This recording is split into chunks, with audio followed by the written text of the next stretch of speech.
Olá, aluno, meu nome é Mariana, serei professora de Química de vocês esse ano no Paralelos. Hoje a gente vai falar sobre ligações químicas. Para entender ligações químicas, a gente tem que entender por que os átomos eles vão estabelecer esse arranjo. Esse arranjo ele será estabelecido porque ele será mais favorável.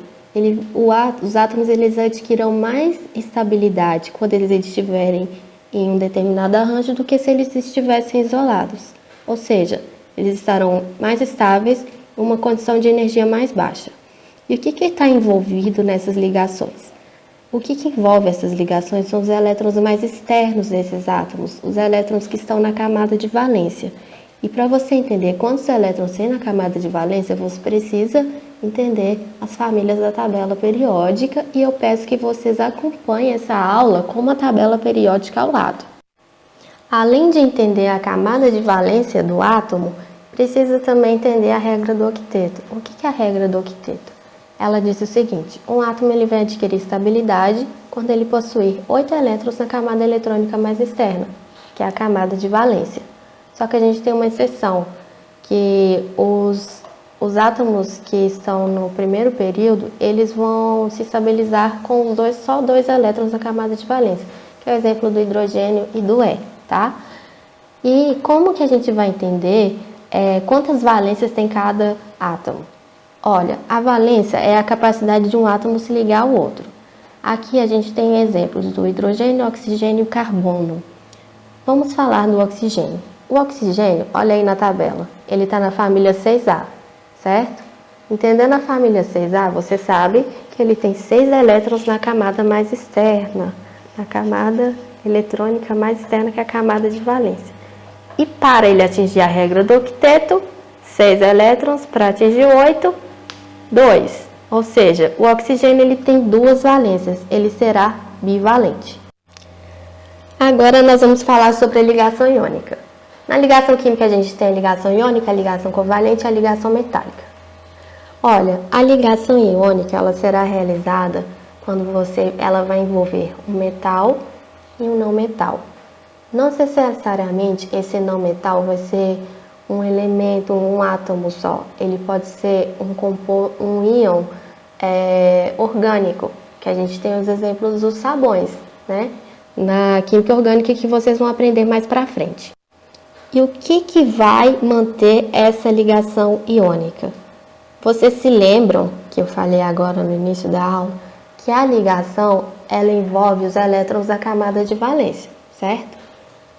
E essa ligação iônica, a força que vai manter esses átomos unidos vai ser esses elétrons, o elétron da camada de valência, que vai estar definitivamente cedido para o outro átomo. A gente tem um exemplo aqui, olha só. O sódio, ele vai ceder o elétron da camada de valência dele definitivamente para o cloro, para a camada de valência do cloro. Estão vendo aí? Aqui tem um exemplo do ciclo de Born-Haber, que ele explica as energias envolvidas na formação da ligação iônica. Por que ele explica isso? Porque o átomo, eles vão se transformar, sofrer várias transformações para atingir esse arranjo cristalino que tem uma energia mais baixa. E esse abaixamento de energia é quando há um equilíbrio de forças de repulsão e atração, tá? A força de atração ela vai superar a força de repulsão. Por isso que você vai ter essa ligação. Essas ligações, elas estão muito envolvidas com o conceito de força eletrostática, tá? Principalmente na ligação iônica.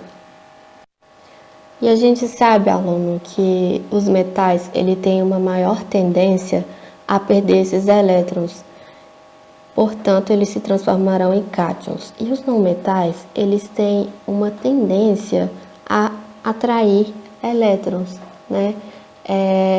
Esses ametais, eles vão ter uma afinidade eletrônica muito maior do que os metais, e vão ganhar elétrons e serão transformados em ânions. E olha, aluno, você também precisa entender alguns conceitos sobre a tabela periódica. que vai estar envolvido na força da intensidade dessa ligação iônica. Então, a gente tem fatores que vão afetar essa intensidade da ligação, que são carga elétrica dos íons.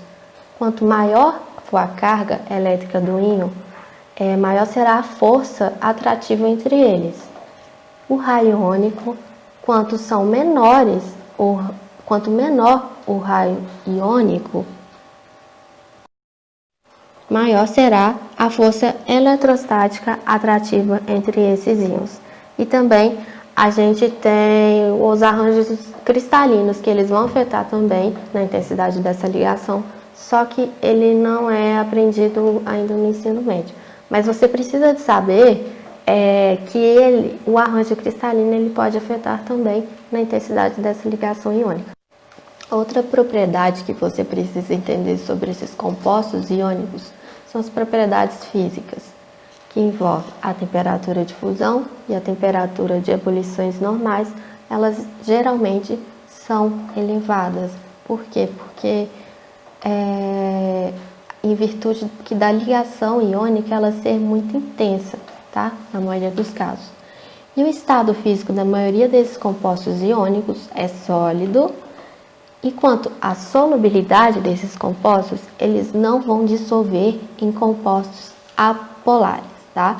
Exceto alguns sais que possuem algumas cadeias longas, que são sais orgânicos, que vocês vão aprender para frente na química orgânica, que as cadeias longas apolares, elas podem se dissolver nos compostos apolares, mas no geral, os compostos iônicos, eles não se dissolvem em solventes apolares. Outra propriedade física dos compostos iônicos são condutividade elétrica e dureza e tenacidade. A condutividade elétrica do composto iônico sólido, ela se caracteriza por ser mau condutor. Ele se caracteriza por serem mau condutores. E quando eles estão fundidos ou dissolvidos, eles são bons condutores elétricos, porque é feita uma dissociação iônica. Por exemplo, quando você dissolve sal em água, você produz um meio de condutividade elétrica. Outra questão é a dureza e a tenacidade. Devido à forte ligação iônica, eles são muito duros, só que eles são poucos resistentes ao choque mecânico, porque quando sofre choque mecânico, esses compostos iônicos, a força repulsiva entre esses íons que estão ligados, ela será maior do que a força de atração. Então, não será muito favorável, quando há um choque mecânico, estabelecer essa ligação química. Aqui eu coloquei uma questão do Enem, que já caiu. Você tem uma estrutura da fosfatidilcerina, tá? Que é um fosfolipídio aniônico, e ele vai interagir com cálcio. É o seguinte, a questão fala assim, ó, a fosfatidilcerina é um fosfolipídio aniônico cuja interação com cálcio livre regula o processo de transdução celular e vem sendo estudada no desenvolvimento dos biosensores nanométricos. A figura representa a estrutura, tá? Com base nas informações do texto, a natureza da interação da fosfatidilcerina com cálcio livre é do tipo, você sabe que o cálcio ele está na família 2A, então ele vai se transformar no íon cátion, certo? Que de carga positiva. Você está vendo aí que nessa estrutura da fosfatidilcerina você tem uns íon, é um íon, né? Você vê aí polos aniônicos do oxigênio, estão vendo? Então, eles vão estabelecer entre o cálcio uma ligação do tipo iônica, certo? Aí vamos ver para as alternativas. A letra A diz o seguinte, olha, a ligação será iônica somente com o grupo aniônico fosfato, já que o cálcio livre é um cátion monovalente. Só com o grupo fosfato? Não. Você também tem o grupo aí, que é o da carboxílica. Aí a letra B fala o seguinte, a ligação será iônica com o cátion amônio. Não, aqui a gente já até refuta, porque o cálcio tem carga positiva e o cátion amônio também vai ter carga positiva, então eles vão se repelir. A letra C fala o seguinte, iônica com os grupos aniônicos fosfato e carboxila, porque o cálcio, em sua forma livre, é o cátion divalente. Essa é a resposta. Vamos ver por que a letra D e a E estão erradas. Letra D fala covalente. Não, vai ser uma ligação iônica. A letra E também fala que é covalente. Não, também. É uma ligação iônica. Então, letra C é a letra correta. Agora que a gente já terminou o assunto de ligação iônica, a gente vai para a ligação metálica. A gente sabe que os metais eles são muito importantes, né? Eles foram muito importantes para o desenvolvimento da civilização, das sociedades modernas. E a gente tem uma variedade de materiais que são fabricados pelos metais, né?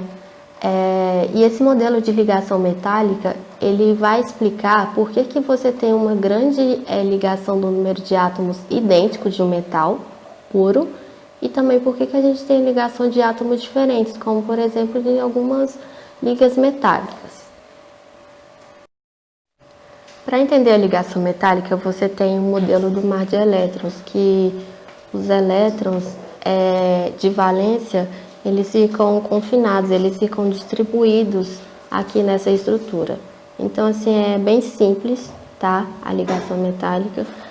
Esses átomos, esses elétrons de valência, né, dos átomos metálicos. Lembre-se, toda ligação envolve os elétrons da camada de valência. Então, aqui também vai envolver os elétrons da camada de valência. Então, esses elétrons, eles vão permanecer confinados ao metal, tá? Por uma atração eletrostática, que vão se formar cátions, né? Porque esses elétrons, eles vão sair, já que os metais têm uma baixa energia de ionização. O que é energia de ionização? É a energia necessária para retirar um elétron da camada mais externa de um átomo no estado gasoso. Então, assim, esses elétrons, eles vão ficar distribuídos na estrutura e nenhum desses elétrons ele vai estar confinado a um cátion específico. Então, aqui você vai ter átomos de metal positivos carregados, né? Então, cátions, e os elétrons de valência móveis nessa estrutura. Esse é o modelo mar de elétrons. Além das propriedades, além da ligação em si, né, do modelo do mar de elétrons, que esses elétrons vão estar deslocalizados, você tem as propriedades dos metais. No estado físico, na maioria dos metais, eles estarão no estado sólido, nas condições ambientais de temperatura e pressão. Uma exceção é o mercúrio, né? Que o mercúrio encontra-se em estado líquido em suas condições normais. Outra característica também dos metais é a sua condutividade elétrica e térmica. Ele tem boa condutividade elétrica e térmica simplesmente por causa da mobilidade, né, dos elétrons que estão nesse modelo, né, metálico. Também você tem o brilho. Vocês se lembram aí da aula, né, que vocês tiveram sobre o modelo de Bohr? Por que vai se dar esse brilho nos metais? Isso se deve basicamente devido porque esses elétrons deslocalizados, eles vão absorver energia da luz e emitir quando eles retornarem ao estado fundamental. Então, esses elétrons eles vão absorver energia, vão para a camada externa, retornando ao estado fundamental, vão emitir luz. Mais algumas propriedades dos metais são ponto de fusão e ebulição, solubilidade, maleabilidade e ductibilidade. O ponto de fusão e ebulição, eles são variáveis, tá? Eles vão de médio a elevados. Não é como o caso do composto iônico, que a gente define que os pontos de ebulição e de fusão são elevados.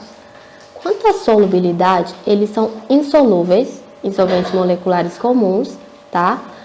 O mercúrio, ele consegue se dissolver na maioria dos metais. E aí, gente, os metais alcalinos da família 1A, eles vão se dissolver em amônia líquida. Vocês precisam saber isso quando vocês estudarem a solubilidade, tá bom? Nas soluções. Agora, outra questão é maleabilidade e ductibilidade. Maleabilidade vai ser a capacidade desses metais se transformarem em lâminas, e ductibilidade é a capacidade deles transformar fios finos. Então, os metais eles são bastante maleáveis e dúcteis, tá?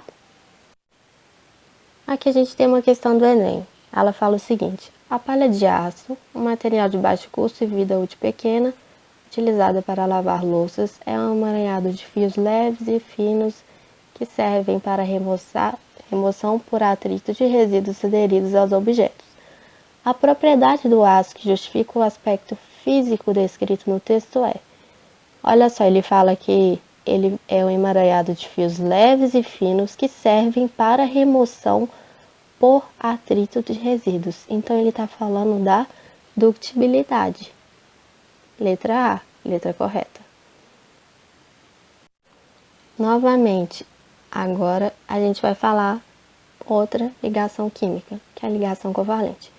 Vamos retornar ao que eu falei inicialmente. A ligação química, ela sempre vai envolver os elétrons da camada de valência. Assim como os compostos iônicos já foram falados, compostos metálicos da ligação metálica e agora a ligação covalente. E como que vai se dar essa ligação?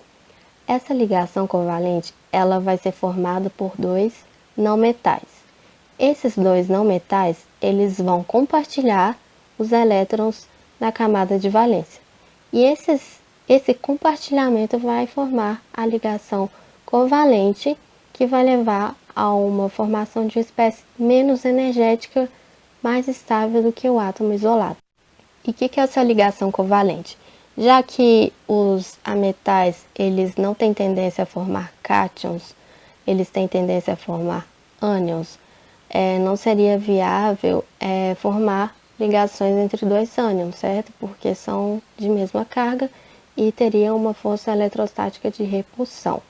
No caso, a ligação covalente, ela vai se dar por meio da atração do elétron de valência de um átomo, por exemplo, o átomo A, com um núcleo do átomo B. Assim como o elétron de valência do átomo B, ele vai ser atraído pelo núcleo do átomo A. Então, essa ligação covalente vai ser o resultado das interações dos dois elétrons e os dois núcleos. Um modelo simples, de uma ligação simples covalente que da molécula de H2. É o seguinte, olha esse gráfico. Na figura 1, você vai ter átomos que estão a uma distância infinita. Nessa situação, praticamente não vai ter força de atração e repulsão entre eles, tá bom? Aí no número 2, os átomos eles vão estar bem próximos e as interações deles já são importantes. A força de atração, ela é mais intensa do que a força de repulsão, mas ainda você ainda consegue produzir um abaixamento de energia mais ainda para conseguir uma estabilidade. No número 3, falei, as forças de repulsão e de atração, elas vão se equilibrar, e nessa situação, que é a situação mais baixa de energia dos dois átomos, portanto, eles estarão mais estáveis. No número 4, aí eles estão sofrendo uma aproximação maior, Ao se aproximarem, a força de repulsão ela passa a ficar mais intensa do que a de atração. Assim, a aproximação agora só ocorre se os átomos tiverem energia suficiente para vencer essa repulsão. Então, a tendência desses dois átomos que estão muito próximos é se afastarem, tá? Isso é para aumentar a estabilidade, porque já que a força de repulsão está sendo aumentada. Essa ligação covalente ela tem algumas classificações, quanto à origem do par eletrônica, quanto à sua polaridade, quanto à ordem. Quanto à ordem, aqui nós vemos 3 exemplos. Nós temos a ligação simples, que a gente chama de ordem 1, quando a gente tem um compartilhamento só de um par eletrônico. Olha aí, o cloro com mais outro cloro, tá vendo? Compartilhamento de um par eletrônico. Então, é uma ligação covalente simples. Também a gente tem a ligação covalente de ordem 2, que é a ligação dupla, quando há o compartilhamento de 2 pares eletrônicos entre os átomos. Olha aí, o nitrogênio está realizando uma ligação dupla com outro nitrogênio, porque é o compartilhamento de 2 pares eletrônicos. A outra ordem é a de ordem 3, que é a ligação tripla, quando há o compartilhamento de 3 pares eletrônicos. De novo, o nitrogênio. Ele está realizando com outro nitrogênio uma ligação tripla, compartilhamento de 3 pares eletrônicos. Quanto à polaridade. Na polaridade, a gente olha a diferença de eletronegatividade entre os dois átomos. Como que vai ser formado o polo? Essa polaridade. Ela vai ser formada quando os dois átomos que estão sendo ligados, eles possuírem a diferença de eletronegatividade. Essa diferença de eletronegatividade, ela vai fazer com que seja criado um polo, que é mais ou menos vai ser criado um caráter iônico. Então, assim, quando tiver a ligação covalente entre dois átomos com a mesma eletronegatividade, a gente vai ter a ligação covalente apolar, tá? Que não vai ser formado os polos. Mas quando a gente tiver dois átomos com eletronegatividade diferentes, a gente vai ter a ligação covalente polar, ou seja, eletronegatividade igual, né, entre os dois átomos, a ligação vai ser covalente apolar, e quando a eletronegatividade for diferente, a ligação covalente vai ser polar. E o átomo que for mais eletronegativo nessa ligação covalente polar, ele vai atrair mais o par eletrônico e vai ser criado um polo negativo. E o outro acaba sendo caracterizado como polo positivo. Daí, gente, outra característica da ligação covalente é o seguinte: a ligação covalente é o quê? Nada mais do que compartilhamento de par eletrônico, mas nem sempre esse compartilhamento ele vai partir de um mesmo átomo. Nem sempre será elétron de um átomo com elétron do outro átomo esse compartilhamento. Às vezes, um elemento ele cede um par de elétrons, ele compartilha um par de elétrons com outro átomo, tá bom? Por exemplo, se a gente tiver uma ligação simples covalente entre dois átomos, aí eu chamei de átomo 1 e átomo 2. Quando o par eletrônico, ou seja, quando essa ligação covalente for constituída por elétron do átomo 1 e o elétron do átomo 2, é uma ligação covalente normal. Agora, se for essa ligação simples covalente for constituída por elétron do átomo 1 e o mesmo elétron do átomo 1 e esse átomo ele estiver se ligando ao átomo 2, a gente tem um caso especial de ligação covalente coordenada, tá? Olha só o exemplo aí, embaixo. Você tem um cloro e outro cloro. Eles estão se ligando, realizando uma ligação covalente. Estão vendo que o elétron esse par eletrônico dessa ligação, ele vem de um cloro 1 e depois do cloro 2? Então, nós temos exemplo de ligação normal covalente. Agora, aí abaixo no exemplo B, nós temos uma ligação covalente coordenada. Por quê? Porque o hidrogênio, ele não possui elétron para compartilhar, mas ele realiza mesmo assim uma ligação covalente. E como o elétron não parte de um e outro elemento, você tem a ligação coordenada. Agora, nós temos diversas formas de representar, né, a formulação dessas substâncias químicas que formam a ligação covalente. Você tem a fórmula molecular, né? Por exemplo, a gente tem o HCl, que está mostrando dois elementos, elemento de hidrogênio e o elemento de cloro. E nessa fórmula molecular nós também temos dois átomos, um átomo de hidrogênio e um átomo de cloro. Sempre muitos alunos, sempre não, algumas vezes alunos se confundem o conceito de elemento com átomo. Então agora preste atenção. Olha aí, a gente tem a fórmula molecular H3PO4. Quantos elementos nós temos? 3 elementos. A gente tem o elemento de hidrogênio, o elemento de fósforo e o elemento de oxigênio. Porém, quantos átomos nós temos nessa fórmula?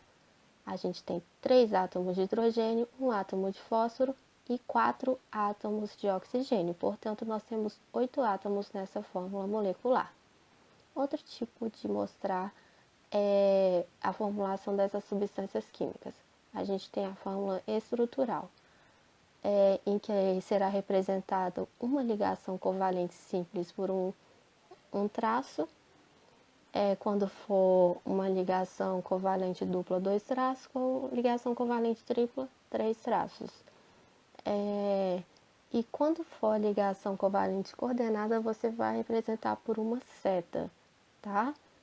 Outra forma de fazer representação dessas substâncias é pela fórmula eletrônica. Ela vai se basear na representação de Lewis. Então, você preste atenção agora que você precisa entender esse tipo de representação. Para entender isso, você precisa de saber identificar quantos elétrons na camada de valência de cada átomo, certo? Então, por isso, você precisa ir da tabela periódica para você saber a característica de cada família. Por exemplo, na família 1A, você sabe que eles têm um elétron na camada de valência. Família 2A, 2 elétrons na camada de valência. Para isso, você precisa de um estudo de tabela periódica para entender, tá? Como que eu vou formar vamos representar nessa formulação de Lewis? É o seguinte, você tem que ter um átomo central. Para definir esse átomo central, você tem que entender essas regras aqui que eu ainda vou falar. Esse átomo central, ele vai ligar os outros átomos. Olha aqui, ó, vocês estão vendo anteriormente aqui, ó, nessa estrutura da fórmula estrutural, a gente tem o fósforo, ele é o átomo central que está se ligando ao oxigênio, ao outro oxigênio e depois aos hidrogênios. Como que você vai saber por que eu não usei o oxigênio, por que eu não usei o hidrogênio em vez do átomo de fósforo? Por isso você tem que saber essas regras. A primeira regra é o seguinte, olha, o átomo que se encontra em menor quantidade deve ir para o centro e ficar rodeado pelos demais átomos. Olha aqui anteriormente. O átomo que está em menor quantidade aqui é o fósforo, certo? Aqui ó, na figura do meio. O oxigênio ele está em 4 quantidades, né? 4 átomos de oxigênio e 3 átomos de hidrogênio. Então, eles são em maior quantidade. Então, eu peguei o fósforo porque ele está em menor quantidade, certo? Vamos para a segunda regra. Ela fala o seguinte: quando o número de átomos na fórmula molecular for igual ao elemento que possui maior número de valências, normalmente deve ir para o centro da molécula. Aí eu coloquei esse exemplo aí, olha, N2H2. N, ele é trivalente e o hidrogênio é monovalente, portanto, o nitrogênio ele vai para o centro. Eles estão em mesma quantidade, né? Tem 2 átomos de nitrogênio e 2 de hidrogênio, então o átomo central vai usar o que tiver maior número de valência, que é o nitrogênio. Terceira regra, só será possível realizar uma ligação coordenada, antigamente chamada de dativa, tá? Quando o átomo central já estiver estável e com pelo menos um par de elétrons disponível. Aqui anteriormente, nós temos um exemplo aqui ó, no B, de uma ligação coordenada dativa. Vocês estão vendo que o átomo de nitrogênio ele já está estável, certo? Ele já está com 8 elétrons na camada de valência. E ele só pode realizar essa ligação dativa se ele também tiver mais um par eletrônico. Está vendo que ele está cedendo esse par eletrônico para o hidrogênio? Compartilhando, no caso, não cedendo. Está compartilhando? Então, só posso realizar essa ligação coordenada quando o nitrogênio já estiver estável. Aí é o seguinte, depois que a quarta regra, ela fala o seguinte: depois que o átomo central ele já estiver estável, eu só posso ligar o determinado átomo a outro só quando esse átomo central já estiver estável. Olha aqui, olha essa figura do meio. Eu só posso ligar um elemento ao oxigênio caso o fósforo já estiver estável, ou seja, com 8 elétrons na sua camada de valência. A quinta regra fala um caso específico de oxiácidos, que o hidrogênio se encontra ligado ao oxigênio, tá? Isso daqui a gente vai falar mais pra frente, beleza? Não se preocupem. A sexta regra, ela fala assim, ó, em compostos iônicos que possuem ligações covalentes, os metais sempre devem estar próximos aos átomos que rodeiam o átomo central. E no caso, quando é estabelecida a ligação covalente, nós temos dois tipos de substâncias que podem ser formadas. A gente tem a substância molecular e as substâncias covalentes. Então, na substância molecular, os átomos vão se ligar, estabelecer ligação covalente, e ao formarem esse conjunto, esse conjunto vai ser chamado de molécula. Essas moléculas elas vão se interagir entre si por interações mais fracas que nós chamamos de interações moleculares, que nós vamos ver posteriormente. E no caso das substâncias covalentes, os átomos eles vão também se ligar pelos outros apenas por ligações covalentes, tá? Eles vão formar uma estrutura gigantesca. Nós temos o exemplo do carbono grafite, que é uma substância covalente. Qual que é a diferença entre eles?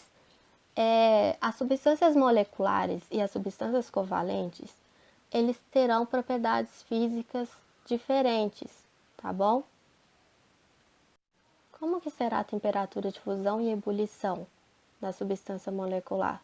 Elas possuem baixas temperaturas de fusão e de ebulição, porque elas não têm só ligações covalentes, elas vão interagir entre si, essas substâncias, e formar as interações mais fracas, por isso que elas têm uma temperatura de fusão e ebulição mais baixas.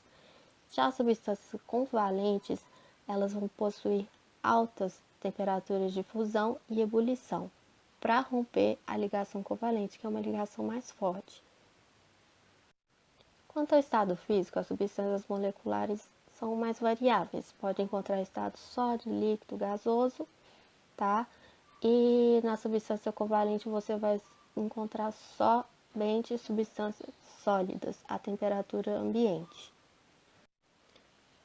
Na solubilidade, nas substâncias moleculares, vai depender, né, da característica do solvente, se for apolar ou polar, e na substância covalente elas serão insolúveis em todos os solventes, beleza? Quando a condutividade das substâncias moleculares, elas são más condutoras de eletricidade quando estão puras. E quando elas são dissolvidas em solventes adequados, elas podem sofrer ionização e a solução pode apresentar uma condutibilidade. Já as substâncias covalentes, em geral, elas são má condutoras de eletricidade, exceto o grafite, que ele possui uma importante condutividade elétrica. E nós vemos também nas substâncias covalentes e nas substâncias moleculares, nesses tipos de aglomerados que formam ligações covalentes, é um fenômeno da alotropia. O que é alotropia? Alotropia é quando o mesmo elemento ele forma diferentes substâncias, que a gente chama essas substâncias de alótropos, tá?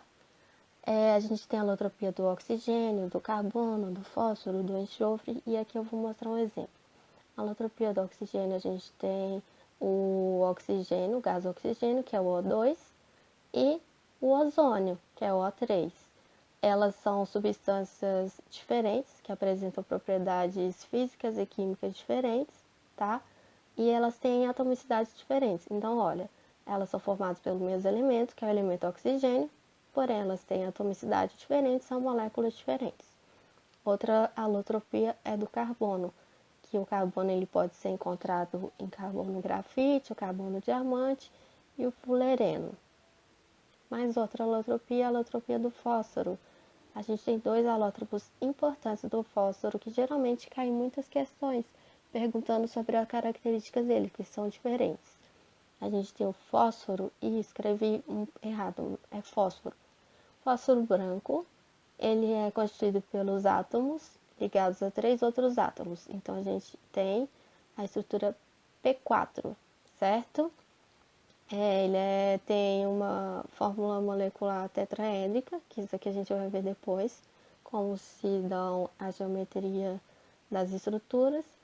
Ele é um sólido muito reativo, inflamável, quando ele entra em contato com o oxigênio, tá? e eles guardam ele com água, tá? Porque ele é altamente inflamável. Aí a gente tem o fósforo vermelho, que é um polímero do fósforo branco. Agora, para dar uma revisada, eu coloquei uma questão do Enem para a gente fazer, que ela vai perguntar quais são os tipos de ligações que são estabelecidas aqui. Olha só, a questão fala, ó. Ao observarmos a capacidade de condução da corrente elétrica de certas amostras, foram identificadas características conforme o estado físico da matéria. Olha o quadro abaixo, olha. Com base nas informações contidas no quadro, essas amostras podem ser classificadas quanto ao tipo de ligação química, respectivamente em, olha lá, a amostra que tem sal de cozinha. Ele fala da condução de eletricidade. No estado sólido, conduz eletricidade? Não. O que poderia ser aqui no estado sólido? Poderia ser um composto covalente, né, da ligação covalente, e um composto iônico. Mas no líquido, ele conduz eletricidade. E a gente sabe também que o sal de cozinha, ele é um composto iônico. Então, assim, ele vai fazer uma ligação iônica. Certo? Aí a gente já elimina a alternativa A e a B. A segunda amostra é o açúcar. E aí está mostrando que ele não é condutor nem no estado sólido nem no líquido. Então a gente já exclui o composto iônico, o composto metálico e a substância covalente, né? Que não tem essa possibilidade. Então ele faz uma ligação covalente, que é uma molécula, né? Estrutura molecular. Aqui tem a soda cáustica. Para quem não sabe, a soda cáustica é o NaOH, tá? O hidróxido de sódio. Soda cáustica aqui, ó, ele fala da condução da eletricidade. No estado sólido ele não conduz eletricidade. E no estado líquido, sim. Quem que pode fazer isso? É um composto iônico, né? Que você tem a ligação do Na, que é um metal, com a AH, que seria um íon a metal. Então, ligação iônica. E aqui o alumínio, que nada mais nada menos que é um metal, que vai estabelecer uma ligação metálica, certo? Então aí a alternativa correta é a letra E.